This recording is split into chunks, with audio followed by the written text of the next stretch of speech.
क्या अब इसराइल के खिलाफ तुर्की की तरफ से जंग का एक नया मोर्चा खुलने वाला है? क्या ग्रेटर इसराइल बनाने के लिए मिडिल ईस्ट की जंग तुर्की के दरवाजे तक पहुंचने वाली है?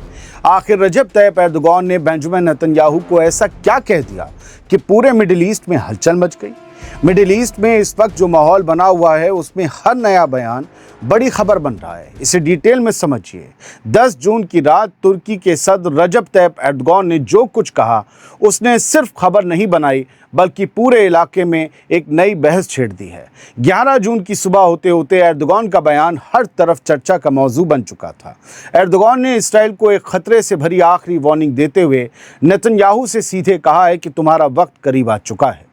सवाल ये उठने लगा है कि क्या तुर्की अब सिर्फ बयान देने तक महदूद रहेगा या फिर इसराइल के साथ उसका टकराव किसी नए मरहले में दाखिल होने जा रहा है, और क्या लेबनान और सीरिया के बाद तुर्की ही इसराइल का अगला निशाना है? आइए इस पूरी खबर की परतें उलट कर रखते हैं, क्योंकि मोमिन जानते हैं कि ग्रेटर इसराइल बनकर रहेगा और उससे पहले कई जंगें होंगी। तो क्या ये उसी की अलामत है? दरअसल तुर्की के सदर रजब तैयब एर्दोगान ने अपनी पार्लियामेंट में अपनी पार्टी के अरकान से बात करते हुए कहा कि नेतन्याहू और उसके साथ खड़े लोगों की कार्रवाइयां अब सिर्फ सीरिया और लेबनान तक महदूद नहीं रहेंगी। उनके मुताबिक हालात अब उस मुकाम पर पहुंच चुके हैं जहां ये सब कुछ तुर्की की अपनी सलामती के लिए भी खतरा बनता जा रहा है, यानी तुर्की को भी इसराइल से खतरा है। एर्दोगान ने ईरान में जंग छिड़ने को भी इसराइल की साजिश बताया। एर्दोगान ने कहा कि तुर्की की सलामती सिर्फ हाताए बॉर्डर से शुरू होकर वहीं ख़त्म नहीं हो जाती। उन्होंने साफ अल्फाज में कहा कि अलेप्पो, दमिश्क और बेरूत में क्या हो रहा है उसका सीधा असर तुर्की पर पड़ता है। यानी अगर सीरिया में आग भड़केगी, अगर लेबनान में हालात और बिगड़ेंगे तो तुर्की खुद को उससे अलग नहीं रखता। लेकिन असली तहलका उस वक्त मचा जब एर्दोगान ने उस चीज़ का जिक्र किया जिसे वो ग्रेटर इसराइल का ख्वाब कहते हैं। एर्दोगान ने कहा कि हम अच्छी तरह जानते हैं कि इस ग्रेटर इसराइल वाली सोच, इस ख्वाब का आखिरी मकसद क्या है, और तुर्की इसे कभी कामयाब होने नहीं देगा। दोस्तों, ये एक ऐसा जुमला था जिसने मिडिल ईस्ट की सियासत में नई गर्मी पैदा कर दी है, क्योंकि कई सालों से इस रीजन में अलग अलग हलकों में ये बहस चल रही है कि क्या इसराइल सिर्फ अपनी मौजूदा सरहदों तक महदूद रहना चाहता है या फिर वो इस रीजन में अपने असर को और बढ़ाने की कोशिश कर रहा है। याद रखिएगा, सीरिया, लेबनान और गज़ा की कुछ ज़मीनें उसने कब्ज़ा ली हैं। याद रखिएगा कि ग्रेटर इसराइल वाले ख्वाब में तुर्की की ज़मीनें भी आती हैं, इसीलिए घबरा रहे हैं एर्दोगान। कमाल ये है कि एर्दोगान यहीं नहीं रुके। उन्होंने सीधे नेतन्याहू को निशाना बनाते हुए कहा कि तुम्हारा वक्त करीब आ चुका है। चाहे तुम्हारे पास कितनी भी ताकत हो, चाहे कितने भी एटमी हथियार हों, लेकिन तुम अंजाम से नहीं बच पाओगे। उन्होंने कहा कि पूरी दुनिया जानती है कि इसराइल के पास ऐसे हथियार मौजूद हैं जिनके ज़रिए वो दुनिया को डराने की कोशिश करता है। अब सवाल ये है कि आखिर रजब तैयब एर्दोगान ने इतनी सख्त ज़ुबान क्यों इस्तेमाल की? इसकी सबसे बड़ी वजह पिछले महीनों में सीरिया और लेबनान के अंदर बढ़ती कार्रवाइयों को माना जा रहा है। तुर्की लंबे अरसे से कहता रहा है कि सीरिया में पैदा होने वाली बेचैनी का असर उसकी अपनी सरहदों तक पहुंचता है। लाखों रिफ्यूजी पहले ही तुर्की में मौजूद हैं और सीरिया के अंदर होने वाली हर बड़ी तब्दीली को तुर्की अपनी कौमी सलामती, अपनी नेशनल सिक्योरिटी से जोड़कर देखता है। इसी वजह से एर्दोगान का कहना है कि जब सीरिया और लेबनान लगातार दबाव में होंगे तो तुर्की भी खुद को महफूज नहीं समझ सकता। एर्दोगान ने इल्ज़ाम लगाया कि इसराइल की कार्रवाइयाँ पूरे इलाके को गैर यकीनी हालात की तरफ धकेल रही हैं। एर्दोगान ने एक और अहम बात कही। उन्होंने दावा किया कि मामला सिर्फ मिडिल ईस्ट तक महदूद नहीं है, बल्कि अफ्रीका और मशरकी बहरे रूम यानी ईस्ट मेडिटेरेनियन सी तक भी असर डाला जा रहा है। उनके मुताबिक कुछ छोटे खिलाड़ी भी इस खेल का हिस्सा बन रहे हैं और अपनी असल हैसियत से कई बड़े ख्वाब देख रहे हैं। हालांकि उन्होंने इन छोटे खिलाड़ियों में, इन छोटे मुल्कों में किसी का नाम नहीं लिया, लेकिन उनके बयान के बाद इलाके में तरह तरह की चर्चाएं शुरू हो गई हैं।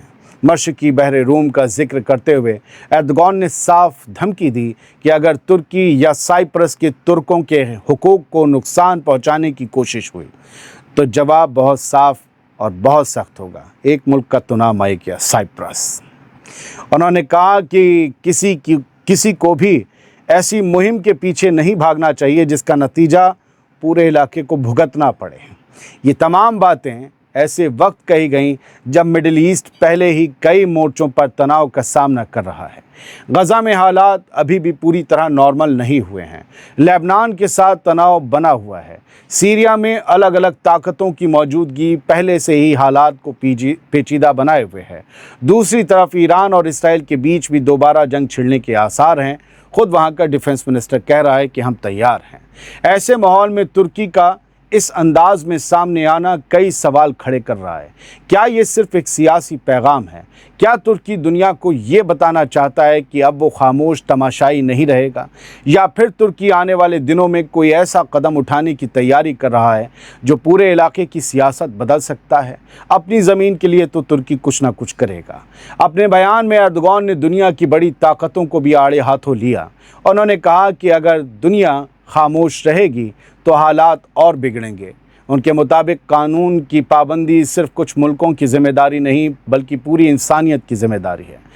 एर्दोगान ने कहा कि अगर कोई मुल्क बार बार ताकत के ज़ोर पर अपने मकासद हासिल करने की कोशिश करे और दुनिया सिर्फ देखती रहे तो फिर पूरे निज़ाम की साख पर सवाल खड़े हो जाते हैं।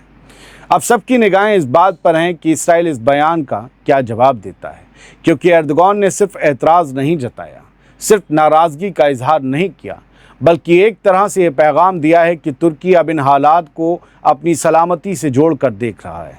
और अगर वाकई तुर्की की सोच में ये तब्दीली आ चुकी है तो फिर मिडिल ईस्ट की सियासत एक नए मोड़ की तरफ बढ़ सकती है। फिलहाल इतना तय है कि 10 जून की रात दिया गया ये बयान सिर्फ एक तकरीर नहीं रहा, इसने पूरे इलाके में एक नई बहस, नई बेचैनी और नए सवाल पैदा कर दिए हैं। अब देखना यह है कि आने वाले दिनों में ये अल्फाज सिर्फ अल्फाज साबित होते हैं या फिर किसी बड़ी कहानी की शुरुआत बनते हैं। एक खबर और बाकी है, उससे पहले इल्तिजा, अगर यहाँ तक ये वीडियो अच्छा लगा है तो आगे इसे शेयर कीजिए, क्योंकि इतनी लंबी खबरें लिखने में, बनाने में, आपके सामने लाने में घंटों जाते हैं, और अगर इसे पूरी इज्जत ना मिले तो फिर हिम्मत आगे के लिए सोचने पर मजबूर करती है। खबर सुनिए। ये जो तुर्की की कहानी सुनाई, इस कहानी में एक और दिलचस्प मोड़ उस वक्त आया जब 11 जून को व्हाइट हाउस में सदर डोनाल्ड ट्रंप से सीधे तुर्की और इसराइल के बढ़ते तनाव पर सवाल पूछ लिया गया। ट्रंप से मीडिया की तरफ से पूछा गया कि एर्दोगान लगातार इसराइल को सख्त पैगाम दे रहे हैं, तो क्या तुर्की और इसराइल के बीच टकराव का खतरा है, किसी जंग का खतरा है? जंग वाला सवाल पूछा जा रहा है व्हाइट हाउस में। मामला समझ रहे हैं? पूछा गया कि क्या अमेरिका तुर्की को F-35 जंगी जहाज़ अब भी देगा। इस सवाल के जवाब में ट्रंप ने जो कहा उसने कई लोगों को हैरान कर दिया। ट्रंप ने कहा कि एर्दोगान मेरे बहुत अच्छे दोस्त हैं, हमने साथ मिलकर बहुत अच्छा काम किया है, मैं उन्हें बहुत पसंद करता हूं। फिर ट्रंप ने मुस्कुराते हुए कहा कि शायद मुझे ये बात नहीं कहनी चाहिए क्योंकि मीडिया फ़ौरन कहेगा कि देखो ट्रंप एर्दोगान को पसंद करते हैं। ट्रंप ने कहा लेकिन हकीकत यह है कि एर्दोगान एक गैर मामूली लीडर हैं, बहुत मजबूत शख्सियत हैं और बेहद ताकतवर नेता हैं। माल बेचना है, तारीफ कर रहे हैं, कल तक एक दूसरे की तनकीद एक दूसरे पर करते थे। इसके बाद जब तुर्की और इसराइल के बीच मुमकिन टकराव का जिक्र आया तो ट्रंप ने कहा कि मैंने ऐसी कोई बात नहीं सुनी, अगर मुझे ऐसा कुछ सुनने को मिलता तो मैं एर्दोगान को फ़ोन करता और यकीनी बनाता कि सब ठीक है। ट्रंप ने कहा कि मुझे नहीं लगता कि तुर्की के साथ ऐसा कुछ होगा, कम से कम तब तक तो बिल्कुल नहीं जब तक मैं व्हाइट हाउस में बतौर बहैसियत प्रेसिडेंट बैठा हूँ। यानी एक तरफ एर्दोगान है जो नेतन्याहू पर अब तक के सबसे सख्त हमले कर रहे हैं ज़ुबान से, ग्रेटर इसराइल के ख्वाब को खुले चैलेंज दे रहे हैं और कह रहे हैं कि तुर्की इसे कभी कामयाब नहीं होने देगा।